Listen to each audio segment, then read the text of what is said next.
بزرگان محترم، معزز بھائیوں، دوستو، عزیزوں، یہ جو 10 دن ہے جو یکم ذوالحجہ سے لے کر 10 ذوالحجہ تک کے جو ایام ہیں، یہ بہت بابرکت ایام ہیں۔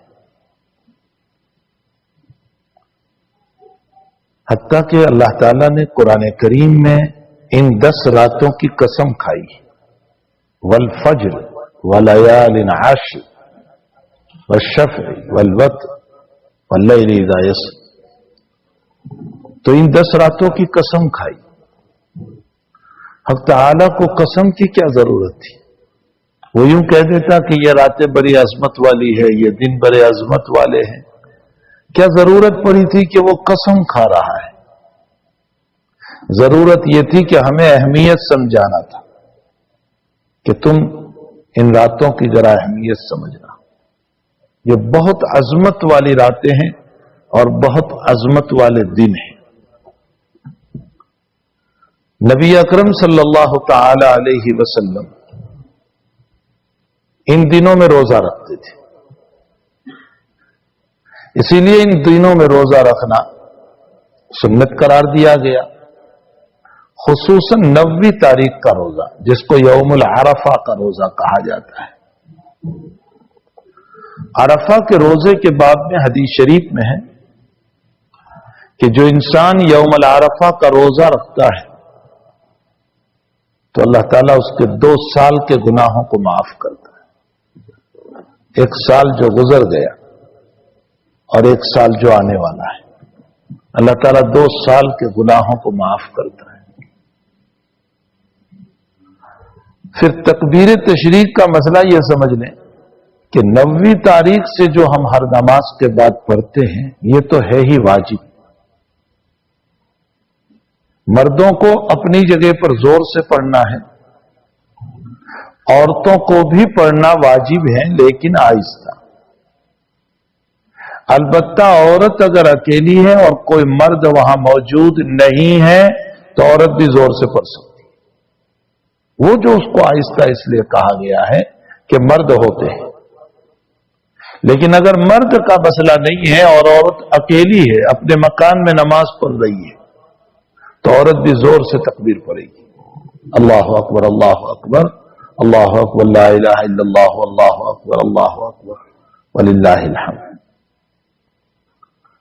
پھر 9ویں تاریخ سے تکبیر تشریق کا پڑھنا یہ تو واجب ہے، لیکن پہلی تاریخ سے تکبیر کا پڑھنا 9 تاریخ تک ہر نماز کے بعد یہ سنت ہے۔ والناس عنہا غافلون، لوگ اس مسئلے کو ہی نہیں جانتے، ابھی بھی سنت ہے۔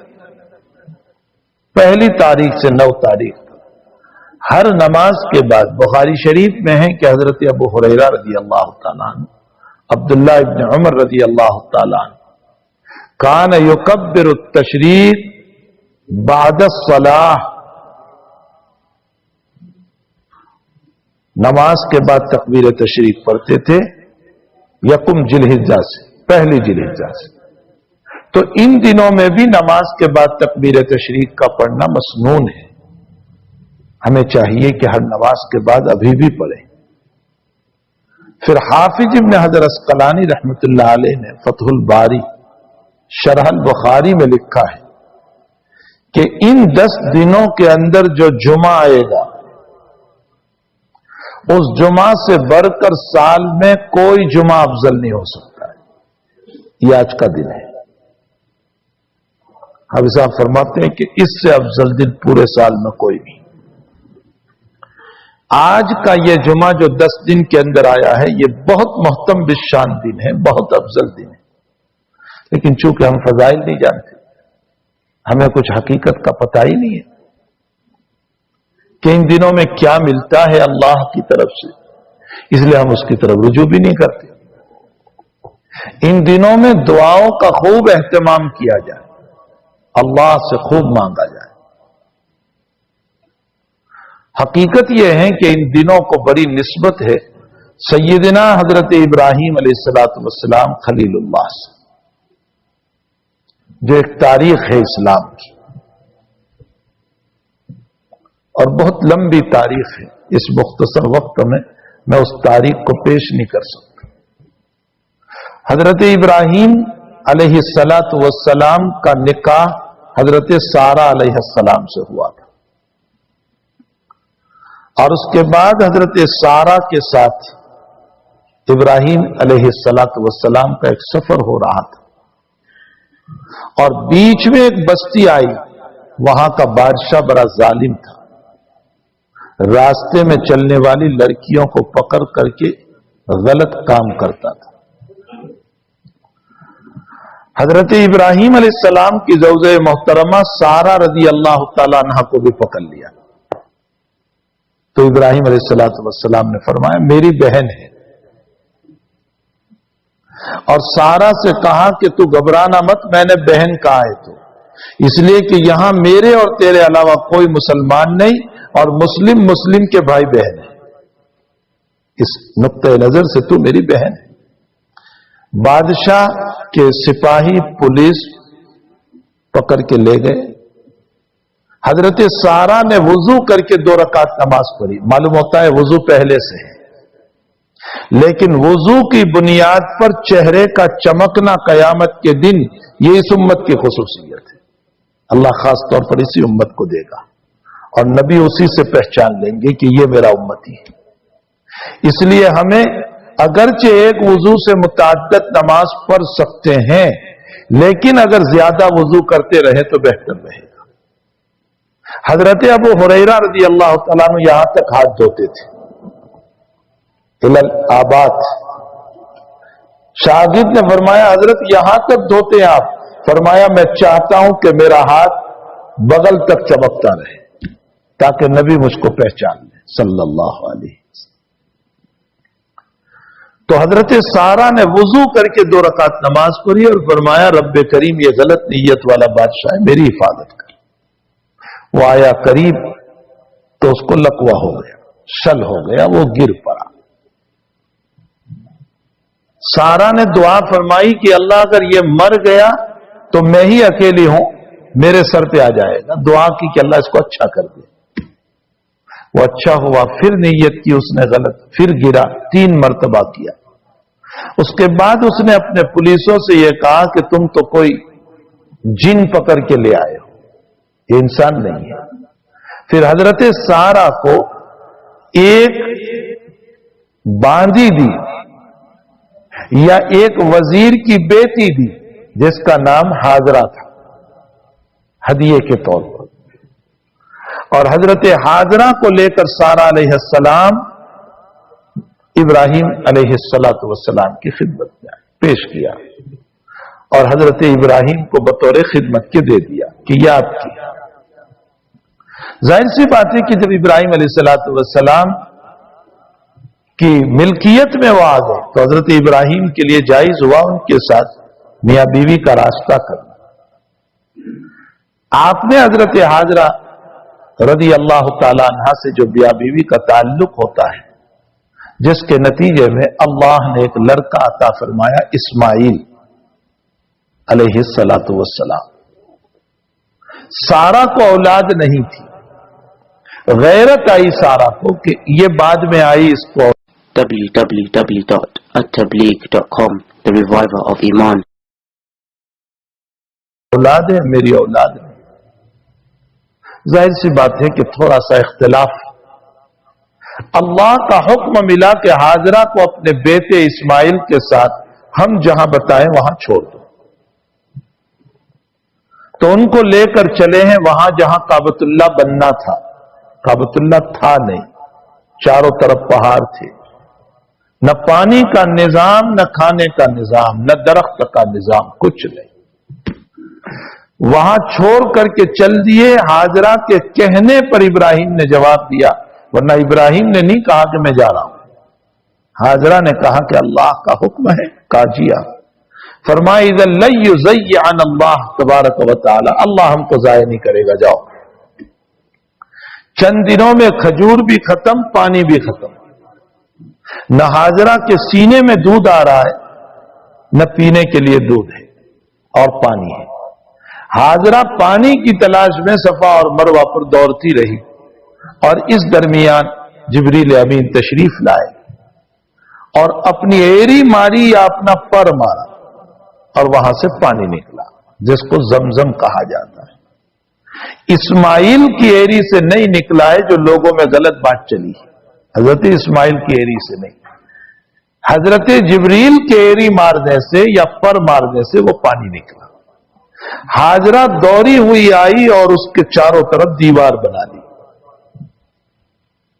اس درمیان قبیلہ جرہم جو عرب کا ایک قبیلہ تھا وہاں سے گزرا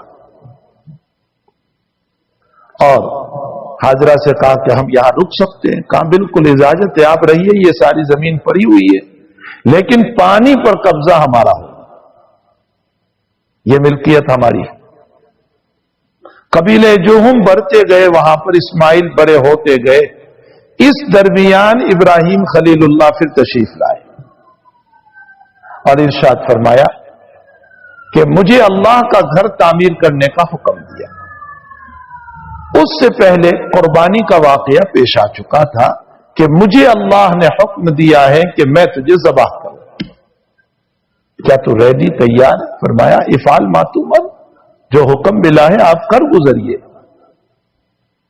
اس پر جو سارا واقعہ پیش آیا، مینا میں حضرت اسماعیل کو لے گئے اور وہاں پر اللہ کو منظور اسماعیل کی قربانی نہیں تھی، ابراہیم کے دل کو دیکھنا تھا کہ بیٹی کی مولا محبت ہے یا اللہ کی محبت ہے۔ یہاں سے یہ معلوم ہوتا ہے کہ ہماری قربانیاں جو ہم دے رہے ہیں وہ حقیقت میں اللہ یہ دیکھنا چاہتا ہے کہ دولت کے پجاری ہے یا اللہ کی محبت رکھتے۔ میں یہاں ایک چھوٹا سا اشکال حل کر دوں۔ بعض لوگ یہ کہتے رہتے ہیں کہ دنیا میں حالات خراب ہے، ابھی قربانیوں کو چھوڑو اور اتنے پیسے جو ہیں وہ لوگوں کے کھانے میں لگا دو، پینے میں لگا دو، غریبوں کی مدد میں لگا دو۔ یہ عام طور پر کچھ لوگ کہہ رہے ہیں۔ مسئلہ یہ سمجھ لیں کہ حق تعالی جل شانہ نے اپنی قربت کو اختیار کرنے کے لیے، اپنا تقرب اختیار کرنے کے لیے جس کو ذریعہ بنا ہے وہی ذریعہ اختیار کرو گے تو ہی اللہ کا تقرب ملے گا۔ اس رب نے یہ کہا کہ حج پڑھو، اب یہ ہم یہ کہیں کہ حج کو چھوڑ کر اتنے پیسے کسی غریب کو دے دیں، اس غریب کو دینے پر وہ حج کا تقرب نہیں ملے گا جو حج سے ملتا ہے۔ اس رب کے نبی نے یہ کہا کہ رمضان کے آخری عشرے میں اعتکاف کرنا سنت موقدہ علی الکفایہ ہے، یہ ثواب اس اعتکاف ہی پر ملے گا، دوسرے عمل پر نہیں ملے گا۔ اس نبی نے فرمایا کہ فجر کی نماز پڑھنے پر جو ثواب ملتا ہے وہ نماز پڑھنے ہی پر ملے گا اور کسی عمل پر نہیں ملے گا۔ تو اللہ نے جو کہا ہے کہ میرے نام پر جانور ذبح کرو، وہ تقرب خداوندی اللہ کی نزدیکی اسی جانور کو ذبح کرنے پر ملے گی، اس پیسوں کو کسی غریب کو دینے پر نہیں ملے گا۔ اور میں موٹا سا سوال ان اللہ کے بندوں سے کرتا ہوں جو اس طرح کی باتیں لوگوں میں کیا کرتے ہیں کہ تمہیں عبادت ہی پر اشکال ہوتا ہے کہ عبادت کے بدلے میں پیسے غریبوں کو دے دو، اور شادی میں بے شمار پیسے خرچ کرتے ہیں، وہاں مشورہ کیوں نہیں دیتے کہ ان پیسوں کو چھوڑ کر کے غریبوں کو دے دو؟ وہاں تو کوئی اشکال نہیں ہو رہا ہے۔ بہترین فنکشن مناتے ہیں، جلسہ مناتے ہیں اور اس میں بے شمار روپے خرچ کر رہے ہیں، وہاں کوئی کہنے نہیں جاتا کہ اتنے پیسے بچا کر کے غریبوں کو دے دو۔ امور دنیا کے باب میں تو کوئی مشورہ دینے نہیں جاتا، دین ہی میں سارے مشورے دیے جاتے ہیں، چونکہ دین بیچارہ غریب پڑا ہوا ہے۔ ہمارے حضرت معالیہ صاحب رحمۃ اللہ علیہ فرمایا کرتے تھے کہ یاد رکھو جنہوں نے دین کی توہین کر کے اس پر اشکال کیا ہے، زندگی میں اس کے ایمان کے خطرات ہیں۔ پڑھ لیجیے حضرت کے ملفوظ میں، حضرت کے ملفوظ تو بڑے عجیب دل سے نکلی ہوئی باتیں تھی۔ حضرت نے ایک جگہ ملفوظ میں فرمایا، اے لوگوں ہمارے یہ دعوت و تبلیغ کا کام اخلاق کی لین دین ہے۔ اخلاق کی لین دین کا معنی ہوتا ہے میں آپ کی اچھی صفات بیان کروں، آپ میری اچھی صفات بیان کریں، میں آپ کی تعریف کروں، آپ میری تعریف کریں۔ اس کی وجہ یہ ہے کہ اللہ کے نبی علیہ الصلوۃ والسلام نے فضائل اور مناقب کے ذریعے سے صحابہ کی تعریف فرمائی، صحابہ کی برائی نہیں فرمائی۔ آپ نے فرمایا ابو بکر میں یہ خوبی ہے، عمر میں یہ خوبی ہے، عثمان میں یہ صفت ہے، علی میں یہ فضیلت ہے، زید بن حارثہ میں یہ خوبی ہے، بلال میں یہ خوبی ہے، فلاں صحابی میں یہ مقام ہے، سعد بن ابی وقاص میں یہ خوبصورت بات پائی جاتی ہے۔ صحابہ کی تعریف فرمائی، ان کے اچھے اخلاق کو بیان فرمایا، ان کے اندر کی باتوں کو بیان فرمایا۔ یہ امت کو اس بات کی تعلیم دی، خوبیاں بیان کرو، عیب نہ تلاش کرو، خوبیاں بیان کرو، عیب نہ تلاش کرو، اس لیے کہ عیب کے تلاش کرنے سے نفرتیں پھیلتی ہے اور خوبیوں کے بیان کرنے سے محبتیں پھیلتی ہیں۔ الناس معادن کمعادن الذهب والفضة، بخاری شریف کی روایت ہے، الناس معادن کمعادن الذهب والفضة، یہ سارے جو بیٹھے ہوئے ہیں نا، اور دنیا میں جتنے لوگ جو ہیں وہ مائن ہے، مائن۔ اللہ کے نبی علیہ السلام فرماتے ہیں جیسے گول کے مائن ہوتے ہیں، سلور کے مائنز ہوتے ہیں، اسی طرح یہ سب مائنز ہے، سب کے سب مائنز۔ کسی میں شکر کا خوبی پائی جاتی ہے، کسی میں صبر کی خوبی پائی جاتی ہے، کسی میں حسن اخلاق کی خوبی پائی جاتی ہے، کسی میں رات میں رونے کی خوبی پائی جاتی ہے، کسی میں نماز کی خوبی پائی جاتی ہے، کسی میں تہجد کی خوبی پائی جاتی ہے، کسی میں لوگوں کی اصلاح کی خوبی پائی جاتی ہے، کسی میں امر بالمعروف نہی عن المنکر کی خوبی پائی جاتی ہے۔ یہ تمام مجمع جو بیٹھا ہوا ہے یہ خوبیوں سے بھرا ہوا ہے۔ میرے نبی اپنی بات میں ارشاد فرماتے ہیں ان خوبیوں کو کھولنے کی ضرورت ہے، برائیاں نہ کھولو۔ کتنی بہترین بات حضور پاک صلی اللہ علیہ وسلم، خوبیاں اندر سے نکالو۔ آپ بڑے شکر گزار ہیں، آپ بڑے صبر کرنے والے ہیں، آپ کے ذریعے سے امت میں اصلاح ہو رہی ہے، آپ کی نمازیں بڑی اچھی ہیں، آپ کی دعاؤں سے امت کو فائدہ ہو رہا ہے، آپ کے ذریعے سے غریبوں کو مدد ہو رہی ہے، آپ کے ذریعے سے بیواؤں کا تعاون ہو رہا ہے، آپ یتیموں کی مدد کرنے والے ہیں، آپ مسجدوں کو آباد کرنے والے ہیں، آپ کے ذریعے سے جو ہیں ضرورت مندوں کی ضرورتیں پوری ہوتی ہے۔ ہر ایک میں خوبی ہے، ہر ایک میں، کوئی ایسا نہیں جس میں اللہ نے خوبیاں نہ رکھی۔ لیکن افسوس کہ یہ امت خوبیوں کے بجائے عیبوں کو تلاش کرنے پر آئی۔ نتیجہ میں آپ کا دشمن بنا، تم میرے دشمن بنے۔ اگر ہم خوبیاں بیان کرتے تو محبتیں پھیلتی، اور جس قوم میں محبت ہوتی ہے اللہ کی نصرت ان پر اترتی ہے، اللہ کی مدد ان پر اترتی ہے، اللہ ان کا ہاتھ پکڑتا ہے۔ ید اللہ مع الجماع، اللہ کا ہاتھ جو ہے نا وہ جماعت کے اوپر ہوتا ہے۔ لا تختلفوا، اختلاف نہ کرو آپس میں، اگر اختلاف کرو گے تو لا تنازعوا وتفشلوا وتذهب ريحكم، اللہ تمہاری طاقت ختم کر دے گا، تم دیکھنے کے محتاج ہو جاؤ گے۔ لیکن برائیاں کرتے کرتے ہمارا حال یہ ہو گیا کہ ایک جماعت اس نے بنا لی، ایک جماعت اس نے بنا لی، ایک جماعت اس نے بنا لی، اور جس میں آپس میں ہم بٹوارے میں ہو گئے۔ تو خیر میں یہ کہہ رہا تھا کہ ہمیں ہنر تلاش کرنا چاہیے، خوبیاں تلاش کرنا چاہیے۔ آپ پورے فضائل اور مناقب پلے صحابہ کرام کے، نبی اکرم صلی اللہ علیہ وسلم صحابہ کے فضائل بیان کر رہے۔ میرا عمر وہ ہے کہ شیطان دیکھ کر بھاگتا ہے، میرا عمر وہ ہے مشورہ دیتا ہے اللہ آیت اتارتا ہے، میرا عمر وہ ہے کہ جو مانگتا ہے اللہ اس کے مطابق دیتا ہے، میرا ابو بکر وہ ہے کہ جو دعا کرتا ہے قبول کرتا ہے، میرا عثمان حیا سے بھرا ہوا، میرا علی شجاعت اور بہادری سے بھرا ہوا، میرا زید بن حارثہ میرا متبنہ بیٹا ہے۔ تعریف کرتے جانے نبی اکرم صلی اللہ علیہ وسلم، برائیاں نہیں کی کسی۔ امت کو اس بات کی تعلیم دی تعریف پہ آؤ، برائیوں پہ نہ جاؤ، خوبیوں کو نکالو، برائیوں کو نہ نکالا کرو۔ تو خیر میں یہ کہہ رہا تھا کہ حضرت ابراہیم علیہ السلام نے قربانی پیش کی، مقصود قربانی نہیں تھی، مقصود تو ابراہیم کو دیکھنا تھا کہ دولت اور بیٹے کی محبت ہے یا اللہ کی محبت۔ ہم جو قربانی دے رہے ہیں یہ بھی اللہ دیکھنا چاہتا ہے کہ آیا دولت کی محبت ہے یا اللہ کی محبت ہے۔ اور میں کہتا ہوں جو لوگ یہ کہہ رہے ہیں کہ قربانی کے پیسے غریب کو دے دو، میں ان سے ایک سوال کرتا ہوں کہ اگر یہ حکم نافذ کر دو